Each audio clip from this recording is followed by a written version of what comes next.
दोस्तों, आज जानेंगे जीवन के बारे में कि जीवन क्या है। तो चलिए शुरू करते हैं। जीवन कोई वस्तु नहीं है। यदि यह वस्तु होता तो इसमें गति हो सकती थी। हम इसकी तुलना उस मशीन से कर सकते हैं जो काम करती है। उसके चलने से बाकी हिस्से भी काम करते हैं। इसी तरह जीवन का कार्य है शरीर के दूसरे सभी हिस्सों को संबंधित कार्यों की ओर प्रवृत्त करना। यदि जीवन ऊर्जा है जो लोगों को काम करने के लिए चाहिए, यह भोजन के समान है जो शरीर को क्रियाशील बनाए रखने के लिए अति आवश्यक है। शरीर तथा उसके अंगों के निर्माण का चाहे जो उद्देश्य हो, यदि भोजन न मिले तो उनमें से कोई अंग काम नहीं कर पाएगा। इसलिए हम कह सकते हैं कि जीवन उस भोजन की देन है जिसे हम ग्रहण करते हैं। यदि शरीर के अंगों को किसी प्रकार की क्षति पहुँचे तो जीवन ठहर जाता है। यदि भोजन न मिले तब भी जीवन ठहर जाएगा। शरीर की सारी गतिविधियां शांत हो जाएगी। इसलिए जहां चेतना है उसे हम मनुष्य कहते हैं। कह सकते हैं कि वही जीवन है। जब मनुष्य की गतिविधि थम जाएगी, वह लाश बनकर रह जाएगा। उस समय वह मनुष्य नहीं रहता। मृत्यु से क्या अभिप्राय है? यदि शरीर में सांस लेने और सांस छोड़ने की ताकत न रहे तो कहा जाता है कि फेफड़े कमज़ोर पड़ चुके हैं। जब फेफड़े काम करने के लायक नहीं रहते, मनुष्य सांस लेने के काबिल नहीं रहता। चूँकि मनुष्य का जीवन ही ऐसा है, वह व्यक्तिगत रूप से अपने सम्मान के बारे में बताने तथा उसकी ओर इंगित करने के योग होता है। दूसरे प्राणी भी अपने बारे में समझने की योग्यता रखते हैं। यदि आपके पास कुत्ता है जिसका नाम गुलाब है, जो जब भी आप उसके नाम से पुकारेंगे वह आपकी ओर चला आएगा। अनेक कुत्ते वैसे ही हरकतें करते हैं जैसे हमें पसंद है। वे हमारे आदेश को समझते तथा उस पर अमल करते हैं।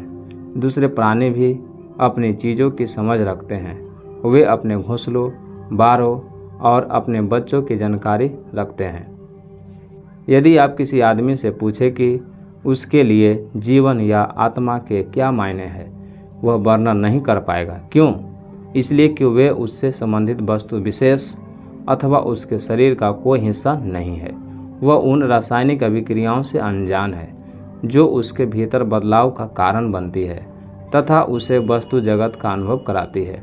यदि केसर और चूना को मिला दिया जाए तो लाल रंग बन जाता है। नीला और पीला रंग मिलने पर हरा रंग बनता है। ऑक्सीजन और हाइड्रोजन का यौगिक जल कहलाता है। इसी तरह जहर भी विशिष्ट तत्वों से मिलकर बनता है। कुछ रसायनों में उबाल आता है। उबलने के बाद कुछ चीज़ें कठोर हो जाती है। गर्म किए जाने पर कुछ पदार्थों का बाष्पीकरण होने लगता है। इसलिए जब हम कुछ पदार्थों को मिलते हुए देखते हैं, उस समय उनमें अनेक परिवर्तन होते हैं। यही परिवर्तन का प्राकृतिक नियम है जिसे लोग भिन्न भिन्न नामों से पुकारते हैं। उदाहरण के लिए आप किसी संगीत बॉक्स यानी रेडियो ट्रांजिस्टर को देखिए। नोब को घुमाने भर से उसे विभिन्न प्रकार के राग और गीत फूटने लगते हैं। जब हम उसकी आवाज़ सुनते हैं तभी हम उसकी धुनों, रागों आदि को पहचानने में सक्षम होते हैं। आपने गीतों की प्लवी, अनुप्लवी और चरणम को सुना होगा। वे कैसे लगते हैं? संगीत बॉक्स को जरूरी उपकरणों के साथ इन सब कार्यों के लिए सक्षम बनाया जाता है।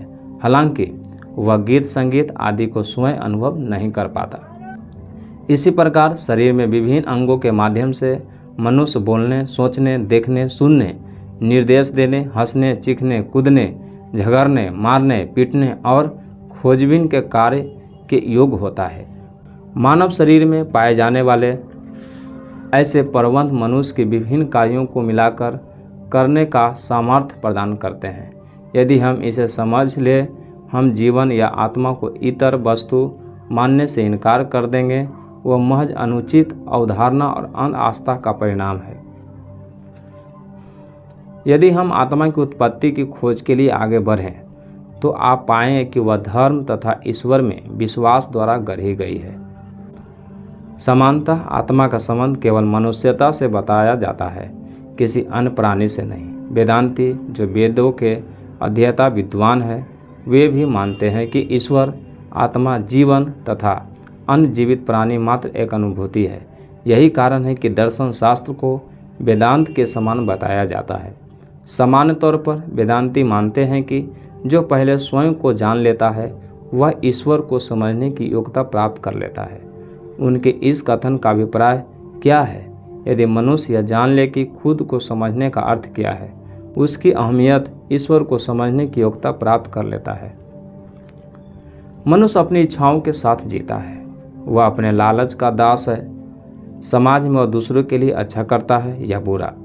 कर्म की महत्ता पर जोर देने के लिए ही जीवन और आत्मा जैसी काल्पनिक चीज़ों की रचना की गई है।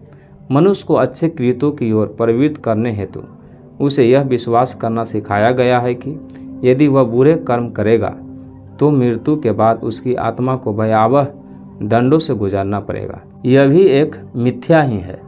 तर्कसम्मत ढंग से बातचीत करने वाले निष्प्रिय व्यक्ति के लिए जो न अच्छा करता है न ही बुरा, ईश्वर का भय नहीं रहता। उसे स्वर्ग या नरक की चिंता करने की आवश्यकता नहीं है। मनुष्य अच्छे और बुरे दोनों कर्मों से बंधा हुआ है। जब तक वह जीवित है तब तक उसके कर्म शरीर के विभिन्न अंगों के काम करने के ढंग पर आधारित होते हैं। इस तरह उसके कर्म अच्छे हो सकते हैं या फिर बुरे। इसके अलावा कोई कार्य जो किसी के लिए बुरा लगता है वह दूसरों के लिए अच्छा हो सकता है। ईश्वर, धर्म और आत्मा की खोज मानव जीवन को नियमित करने के लिए हुई है। इसके पीछे मनुष्य की सदिच्छा छिपी है। उनके अस्तित्व को वास्तविक मानने वाले लोग स्वार्थी और शोषक लोग हैं। अपने वक्तव्य के समापन से पूर्व मैं मनुष्य द्वारा निस्वार्थ जीवन जीने की महत्ता पर जोर देना चाहूँगा। मैंने जो भी कहा वह मेरा निजी विचार है। मैं नहीं कहता कि मैंने जो भी कहा आप उस पर विश्वास करें। बुद्धिमत्तापूर्ण निर्णय तक पहुंचना अब आपके ऊपर है। कृपया इन सब बातों पर विचार कीजिए। आप सभी का धन्यवाद।